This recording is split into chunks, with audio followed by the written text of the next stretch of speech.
Setiap hari orang muslim, muslimat yang hidup ini itu pasti ada mendoakan muslim, muslimat yang sudah wafat. Ada di sini, di tempat lain, di mana ada pasti mendoakan kepada orang yang sudah wafat itu. Dan doa-doa itu mereka rasakan berupa cahaya-cahaya rahmat dan maghfirah yang datang kepada mereka.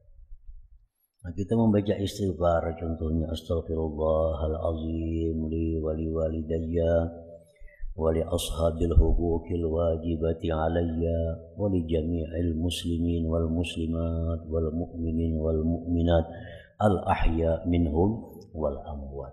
Nah, istighfar yang kita bacakan itu dikirim oleh Allah ke seluruh muslimin dan muslimat di penjuru dunia sejak zaman Nabi Adam sampai saat ini.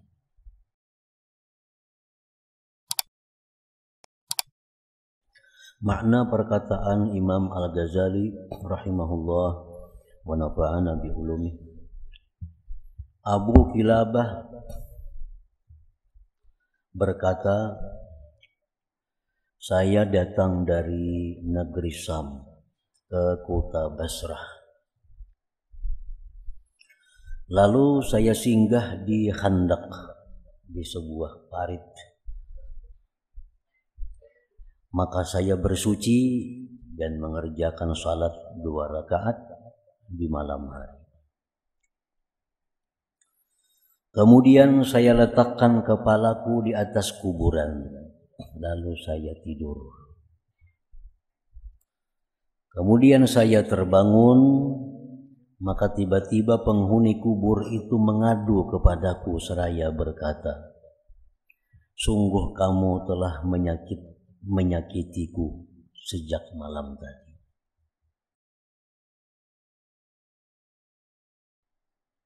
Kemudian penghuni kubur itu terus berkata, sesungguhnya kamu tidak mengetahui dan kami mengetahui dan kami tidak mampu beramal.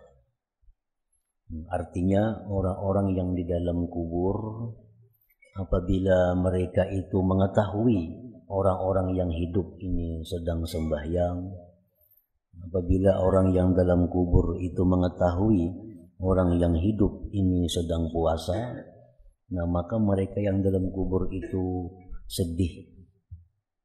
Nah, kenapa sedih? Karena mereka sudah kada kawa lagi melaksanakan itu. Nah, mereka sudah kada bisa lagi sembahyang, kada bisa lagi puasa, kada bisa lagi bersedekah. Kemudian ia berkata, sungguh 2 rakaat yang telah kamu kerjakan itu lebih baik daripada dunia seisinya.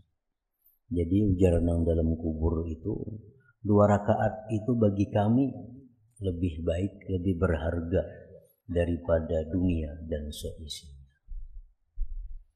Kemudian ia berkata, mudah-mudahan Allah membalas dari kami kepada penduduk dunia dengan kebaikan.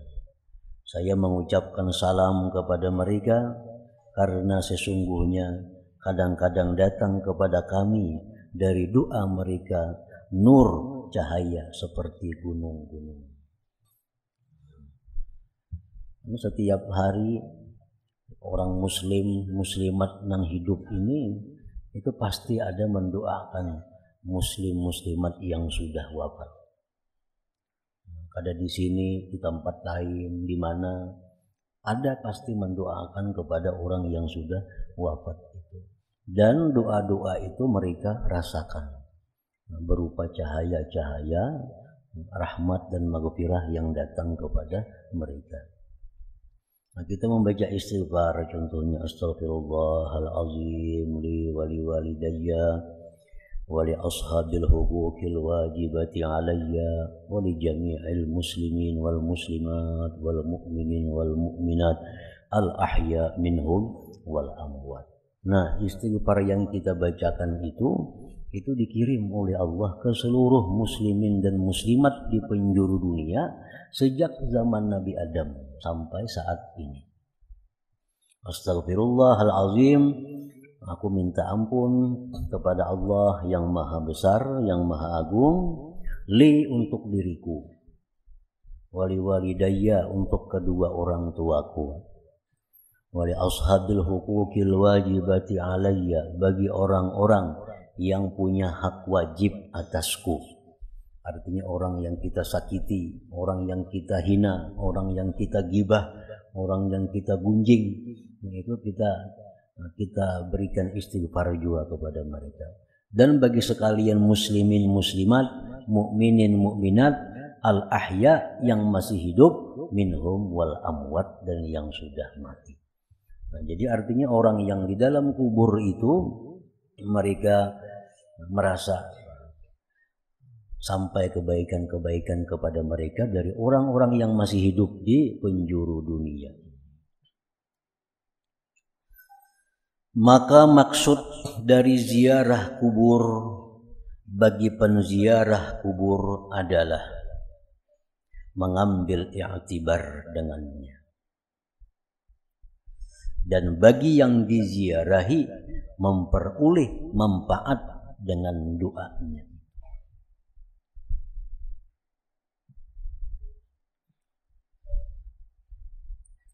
Dan Nabi fazuruha, ziarahlah kamu kepada kubur, karena itu ziarah kubur mengingatkan kalian akan akhirat.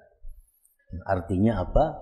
Ziarah kubur itu bermanfaat bagi kita nang ziarah ini kalau kita waktu ziarah itu bisa mengambil i'tibar, artinya mengambil pelajaran. Nah, sedangkan yang diziarahi pun memperoleh manfaat juga dengan doanya. Jadi kalau kita mendoakan orang yang sudah mati itu doa kita mustajab. Kalau kita berdoa untuk diri kita seorang belum tentu mustajab.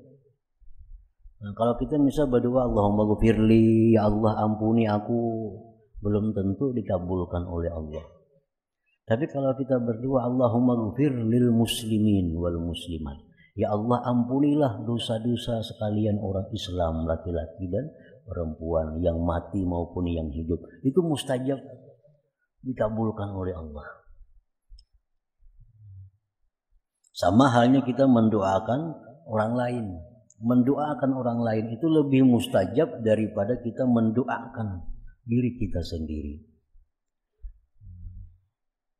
Lebih mustajab, lebih didengar Allah, lebih diperhatikan Allah daripada kita berdoa untuk diri kita sendiri. Apalagi kita mendoakan orang lain itu tanpa sepengetahuan orang yang didoakan. Lebih mustajab lagi. Nah, kita mendoakan orang lain tanpa sepengetahuan yang didoakan. Itu lebih lagi didengar oleh Allah.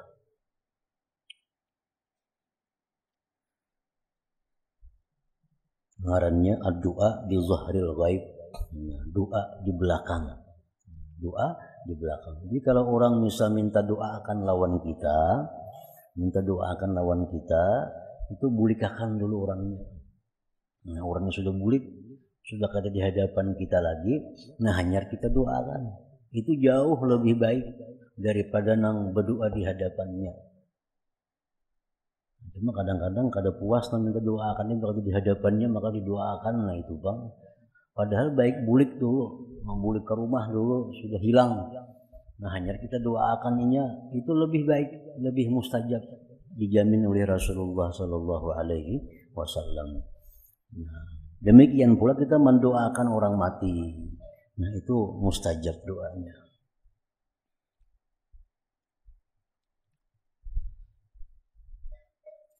Maka tidak semestinya penziarah lalai dari berdoa untuk dirinya dan untuk orang yang telah meninggal dunia. Dan tidak pula lupa dari mengambil i'tibar dengannya. Jadi orang yang ziarah kubur itu satu, hendaknya jangan lupa mengambil i'tibar. mengambil pelajaran dari yang mati ini. Yang mengambil pelajaran itu artinya bahwa aku nih macam ini kena jadinya nih. Aku nih macam ini kena gini dikubur orang, kena dimasukkan orang ke dalam lahat, membawa kain kafan. Nah, itu artinya mengambil pelajaran. Dan itu adalah ibadah. Kalau pangkar berpahala itu berpahala. Perbuatan yang berpahala. Kita ma'yatibar itu sudah dapat pahala. Nah, yang kedua, orang yang ziarah itu hendaknya jangan lupa berdoa untuk dirinya. Berdoa untuk dirinya. Dan mendoakan kepada orang yang diziarahi. Nah, kemudian para ulama berbeda pendapat kalau kita di muka kuburan atau di hadapan kuburan, kita berdoa untuk diri kita kah lebih dahulu atau mendoakan ini mayyitkah terlebih dahulu? Artinya adabnya tuh. Ini kita di ziarah kubur nih, kubur abah, kubur mama, kubur kawan, kubur siapa misalnya, ziarah, kita berdoa. Dan doa itu bukan hanya dalam kubur kita doakan, tapi doa untuk diri sendiri perlu, jangan lupa. Nah, cuma doa untuk yang dikuburkah terlebih dahulu atau doa segan seorang kah lebih dahulu? Pendapat yang kuat dari para ulama bahwa sebaiknya doakan yang dikubur dulu. Doakan yang dikubur.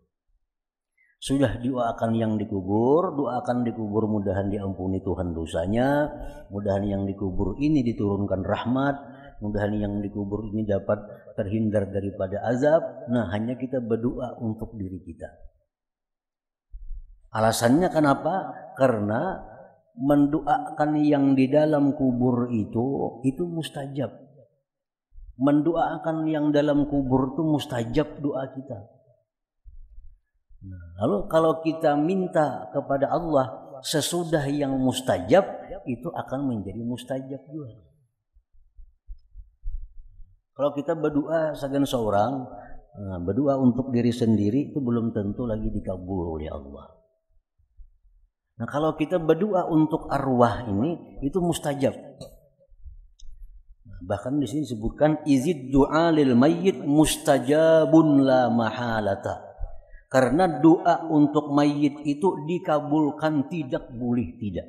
Pasti artinya. Nah, jadi kita doakan dulu dalam kubur. Dalam kubur dahulu kita doakan hanya untuk kita. Karena apabila kita berdoa sesudah yang mustajab, itu ada harapan doa kita ini mustajab juga. Nah, itu artinya mengiringi yang mustajab nih. Umpamanya kita masuk ke dalam sebuah gedung. Nah, nang masuk ke dalam gedung ini cuma orang-orang terhormat saja yang boleh. Kalau kita mengiringi di belakang, kita ada harapan masuk ke umpat juga. Nang masuk ini orang-orang terhormat saja masuk ke dalam gedung, orang-orang biasa kalau bisa masuk. Nah, kita berjalan umpat di belakang orang terhormat. Bila sejen masuk, kita bisa masuk juga di belakang. Mungkin kita berdahulu, tang hati orang sudah. Jangan masuk orang. Soalnya di belakang kita ada orang-orang yang mulia. Nah, kayak itu juga doa.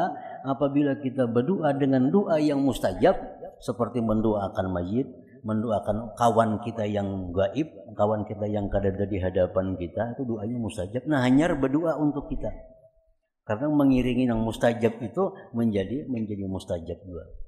Jadi misalnya kita, ya Allah, ini yang dalam kubur rahmatilah, diberi Tuhan rahmat. Ya Allah, yang dalam kubur ini ampuni, diampuni Allah. Ya Allah, ampunilah aku, diampuni Allah juga. Karena beriringan lawan yang mustajab itu. Nah, makanya itu doa-doa yang disusun oleh para ulama itu biasanya tiap-tiap doa itu pasti diawali dengan salawat, ditutup dengan salawat. Bahkan kadang-kadang di tengah-tengahnya pun ada salawat. Kenapa sebabnya? Karena salawat ini pasti diterima oleh Allah. Alimis salatu ala nabi fa innaha maqbulatun la mahalata. Salawat itu pasti diterima oleh Allah. Jadi kalau kita bersalawat dulu diterima oleh Allah, bersalawat terima oleh Allah, bersalawat terima oleh Allah. Hanya kita berdoa sagan seorang, nah membelakangi salawatnya. Itu ada harapan doa kita pun jadi diterima juga oleh Allah. Nah, kayaknya tutup pulang doa dengan salawat. Tutup pulang doa dengan salawat, diterima Allah pulang salawat ini. Nah, jadi Allah artinya Allah Subhanahu wa taala itu kadang mungkin awal akhir diterima, tengah ditolak. Kan salawat di awal diterima Tuhan dah. Hanya kita berdoa sagan diri kita. Tutup kena dengan salawat, diterima Tuhan pulang. Artinya awal diterima, ujung diterima, penangahan kadalah. Nah, Tuhan lebih pemurah daripada itu artinya. Nah, jadi orang-orang dahulu itu bila berdoa, salawat dulu awalnya, hanya doa, hanya salawat pulang penutupnya. Supaya doa kita itu di tengah-tengah nang diterima oleh Allah.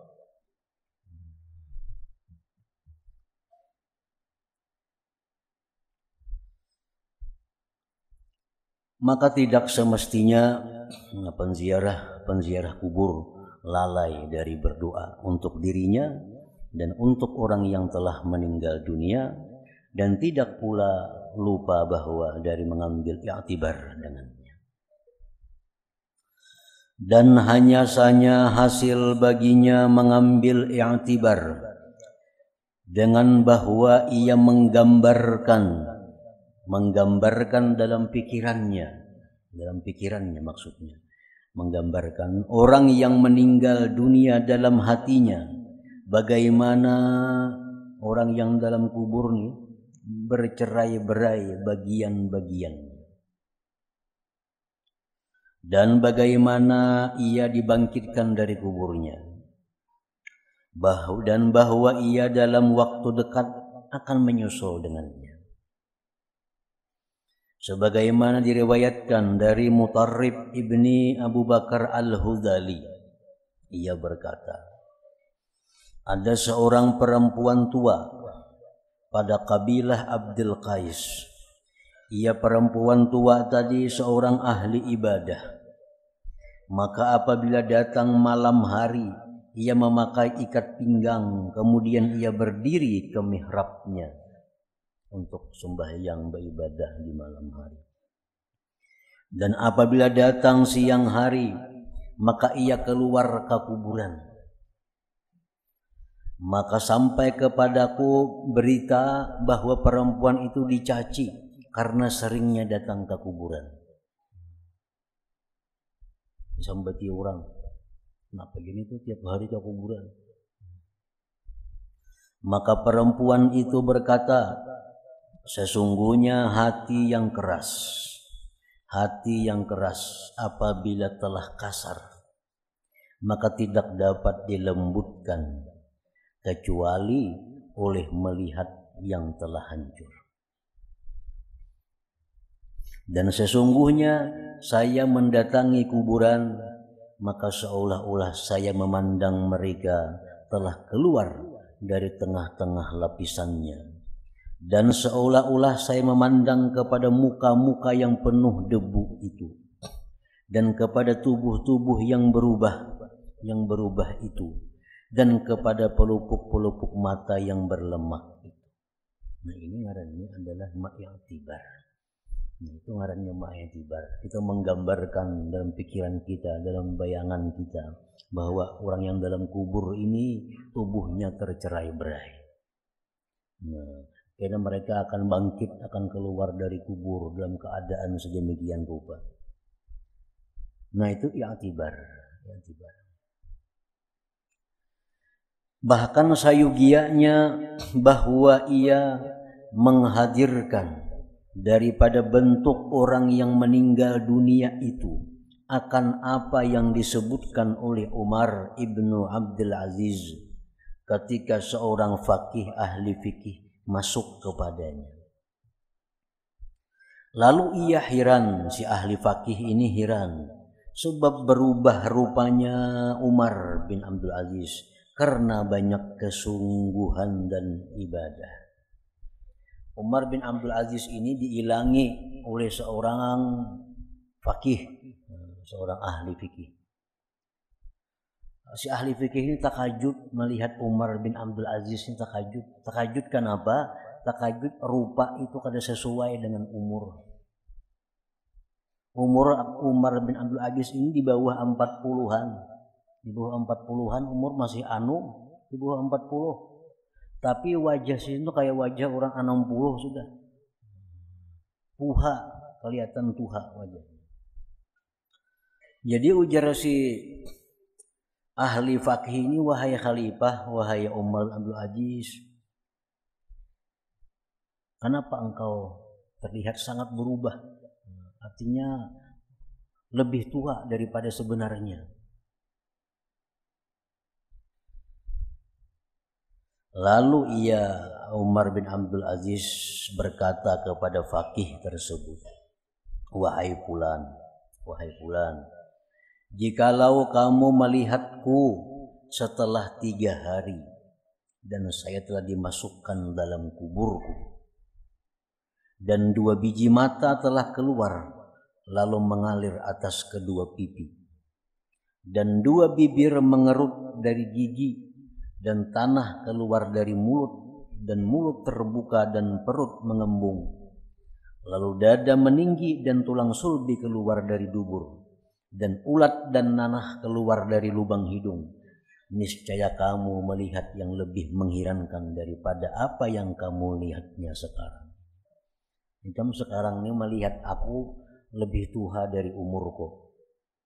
Sekarang ikam heran melihat aku ini punya tua, padahal umurku masih Tapi engkau akan lebih heran lagi karena kalau melihat aku sudah keluar dari kubur. Mata sudah gugur, nanah sudah keluar di hidung, di mana-mana. Nah, niscaya engkau lebih heran lagi melihat yang demikian itu. Nah, ini ngarannya yang tibar, membayangkan orang yang sesudah dikubur sekian tahun mereka akan menjadi demikian.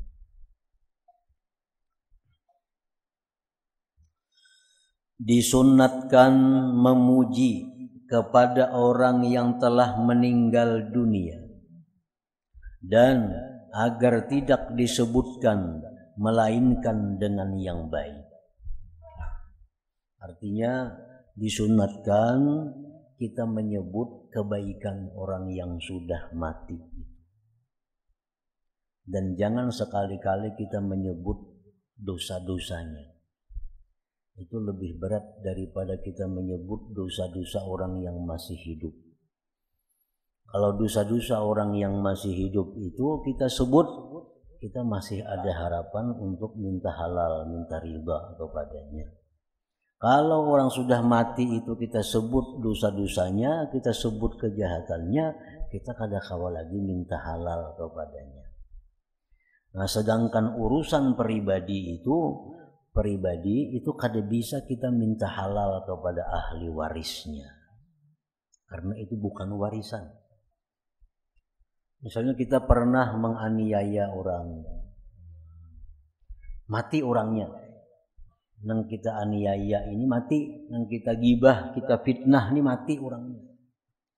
Lalu kita datangi ahli warisnya, nah aku mohon maaf lawan ikam lah, nah aku dulu rancak menggibah abah ikam, kada kawa nih tuh. Karena itu lain warisan, kada dikawa diwaris.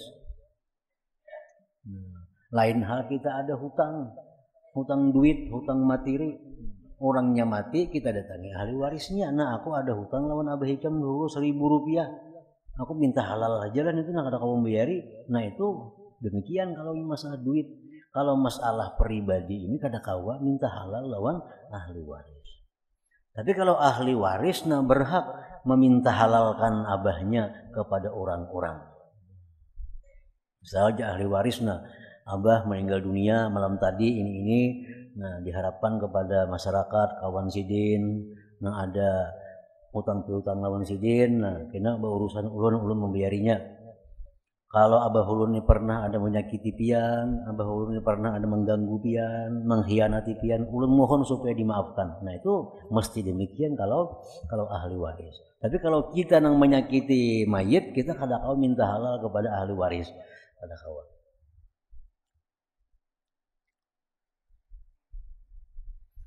Nah, jadi kita menyebut kebaikan orang yang sudah mati itu sunat. Jika arwah itu hidup tuh umpamanya, nah, jika arwah itu hidup, tiap minggu kita ini makanan di rumah saja. Nah, jika arwah itu hidup, langgarnya rami. Nah, jika arwah itu hidup, ini yang baik-baiknya kita sembatinan itu berpahala.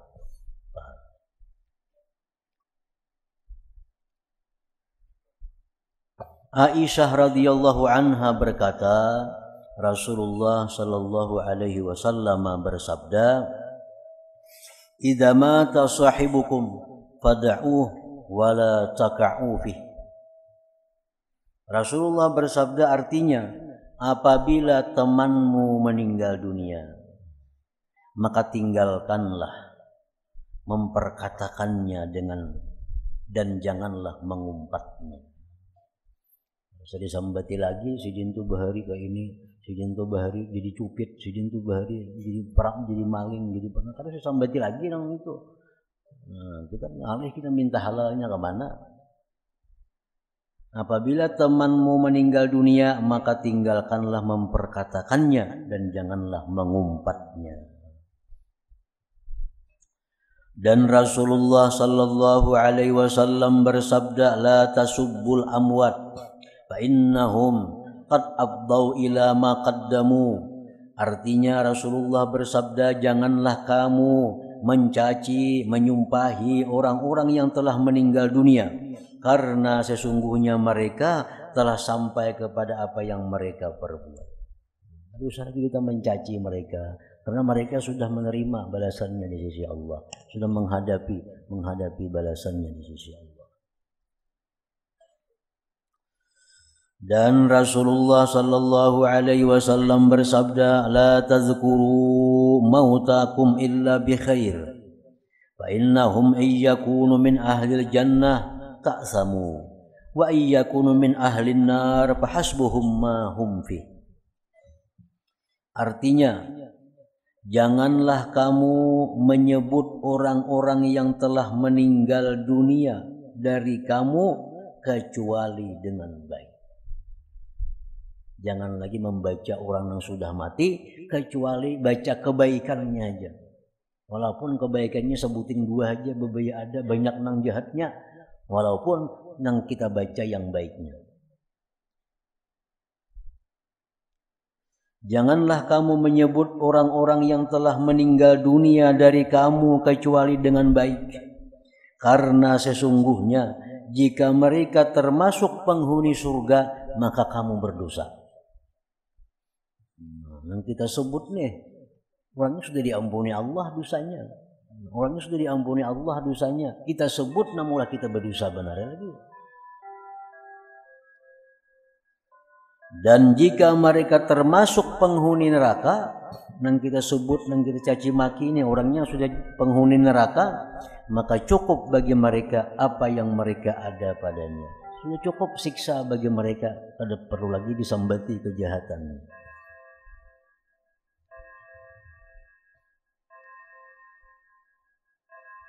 Anas bin Malik berkata, jenazah lewat atas Rasulullah sallallahu alaihi wasallam.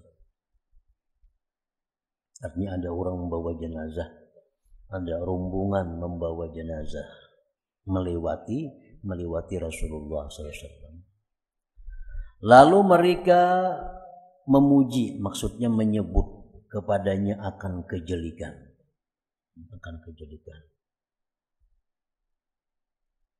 Siapa yang meninggal itu jar Nabi, masih anu nang ini, nah nang kejahatannya di pada hati.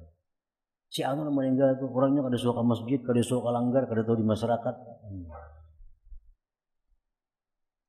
Maka Rasulullah SAW bersabda, ujar Nabi, wajabat.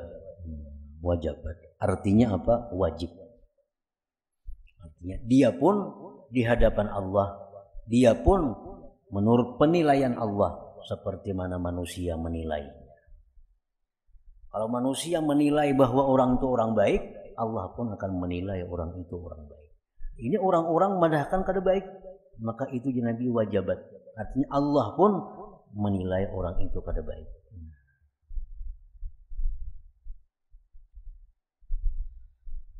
dan mereka melewati dengan jenazah yang lain. Kemudian ada pulang rombongan membawa jenazah.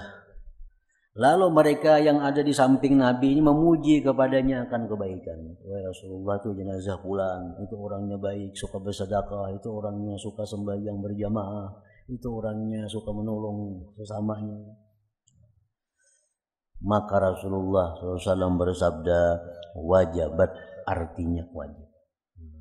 Jadi kalau itu memandahkan baik, maka Allah pun akan mengatakan itu orang adalah baik. Lalu Umar bertanya kepada beliau tentang yang demikian itu.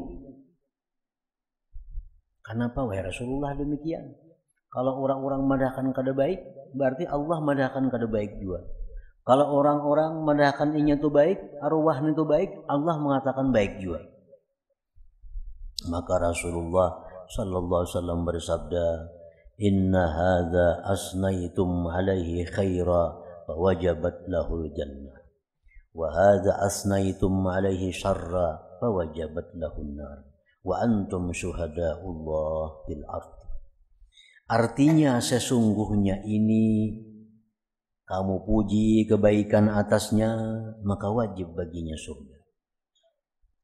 Dan ini kamu ucapkan kejelekan atasnya, maka wajib baginya neraka. Dan kamu adalah saksi-saksi Allah di bumi ini. Kita ini saksi Allah. Nah, kita ini jadi saksi-saksi Allah di muka bumi. Kalau saksi ini madahkan bahwa ini orang kada bujur, tentu hakim akan kada bujur.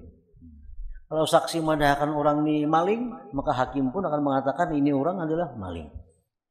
Jadi nasib seseorang sangat tergantung dengan syuhada Allah, dengan saksi-saksi Allah ini. Wa antum syuhadaullah fil ardi, dan kamu adalah saksi-saksi Allah di muka bumi ini. Makanya berbuat maksiat itu, berbuat kemaksiatan itu di tempat sunyi, di tempat sendiri, itu dosanya kada sagana di tengah orang banyak. Berbuat maksiat tetapi sorangan aja, itu dosanya masih bisa diampuni Allah. Kalau berbuat maksiat di tengah-tengah orang banyak atau diceritakan kepada orang banyak maksiat kita, itu orang-orang ini jadi saksi di hadapan Allah.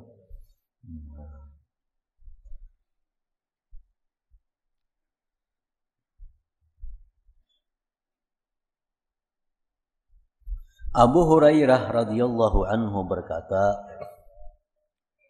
Rasulullah sallallahu alaihi wasallam bersabda, "Innal 'abda la yamutu fayusni 'alaihi al-qaumus sana, ya'lamullahu minhu ghairah, fayaqulullahu ta'ala li malaikatihi, ushidukum anni qad qabiltu syahadata 'abidi ala 'abdi wa tajawaztu an ilmi bi 'abdi." Artinya sesungguhnya seorang hamba meninggal dunia. Meninggal dunia. Lalu suatu kaum artinya orang banyak. Orang banyak itu disebut kaum, orang banyak. Memuji atasnya dengan suatu pujian. Artinya orang-orang banyak mengatakan bahwa yang meninggal itu orang baik, orang baik. Yang Allah mengetahui daripadanya akan lainnya. Nah, padahal Tuhan lebih tahu. Nah, Tuhan tahu bahwa yang meninggal ini orangnya orang jahat, orang ahli maksiat. Cuma masyarakat kada tahu padanya itu maksiat, kada tahu. Tuhan tahu yang meninggalnya orang ahli maksiat. Orang kampung tahunya ini baik, sosial orangnya, sembahyang berjamaah orangnya, rajin nuntut ilmu. Padahal Tuhan tahu orang itu kada baik sebenarnya. Cuma kelihatan orang kampung bagus. Nah, begitu orang ini mati, ujar orang kampung, bagus banget si anu tuh mati. Ini lagi hidup, suka bersedekah, suka sembahyang berjamaah, suka nuntut ilmu. Maka Allah mengetahui orang itu sebenarnya kada baik. Nah,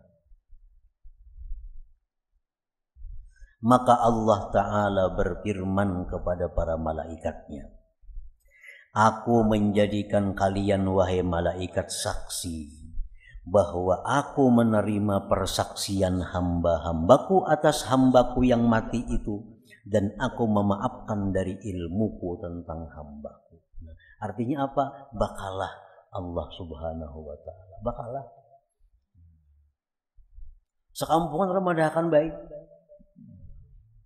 karena memang kelakuannya bagus. Tapi Allah mengetahui hatinya. Orang ini belajar pada bujur hatinya. Orang ini sembahyang berjamaah hatinya kada bujur. Orang ini berbuat sedekah sosial kada bujur, ada tujuan apa-apa. Orang kampung kada tahu, tahunya orang itu orang baik. Nah, begitu mati, ujar orang kampung si fulan itu baik matinya. Nah, lalu Allah berfirman kepada malaikat, ujar Tuhan, wahai malaikat, sebenarnya itu kada baik orangnya. Cuma karena orang sekampungan mengatakan baik, ya sudah baiklah, aku bakalah di Tuhan. Nah, itu artinya. Karena ini manusia adalah syuhada Allah, nah saksi-saksi Allah di muka bumi ini. Nah, ini keuntungannya orang nang melakukan maksiat tapi sembunyi. Jangan tahu orang melakukan maksiat itu. Karena makin tahu orang, makin banyak nang tahu, maka maksiat kita itu makin banyak dosanya, makin berat urusannya di sisi Allah Subhanahu wa Ta'ala. Nah, oleh karena itu para ulama kita dahulu mengajarkan supaya kita di hadapan orang mati itu disuruh mengatakan bahwa mayit ini adalah baik. Walaupun itu sebenarnya kada demikian maksudnya, tapi mudah-mudahan masuk di dalam hadis Nabi, bila dikatakan baik maka baik di sisi Allah. Misalnya sembahyang kifayah, sembahyang jenazah, tontong sudah. Ada yang bersuara, imam kah siapa kemana, saksikan mayat ini baik ya semuanya. Itu ya mudah-mudahan baik artinya. Padahal yang dimaksud itu bukan demikian. Itu nang kada dikomando sepuntan. Itu kan dikomando tuh disuruh madhakan baik ya selanggaran sama sejitan, disuruh kan baik. Padahal itu bukan itu yang dimaksudnya orang yang sepuntan. Siapa nama meninggal tadi? Si Fulan, itu orang baik tuh. Nah, sepuntan. Tekom pulang siapa nama meninggal tadi? Itu si Ano, itu orangnya bagus, penyembahnya. Apalagi kita meninggal, siapa nama meninggal tadi? Oh, itu orangnya sosial bagus. Nah, saat 30 madhakan itu, maka ini saksi-saksi Allah di muka bumi mengatakan ini bagus, Allah pun akan menuruti saksi-saksi itu. Artinya bukan disuruh madhakan baik kada, tapi orang secara spontan mengatakan bahwa itu orang adalah orang yang baik. Nah, kemudian bab ketujuh tentang hakikat kematian dan apa yang dijumpai oleh orang yang meninggal dunia dalam kubur sampai peniupan sangkakala.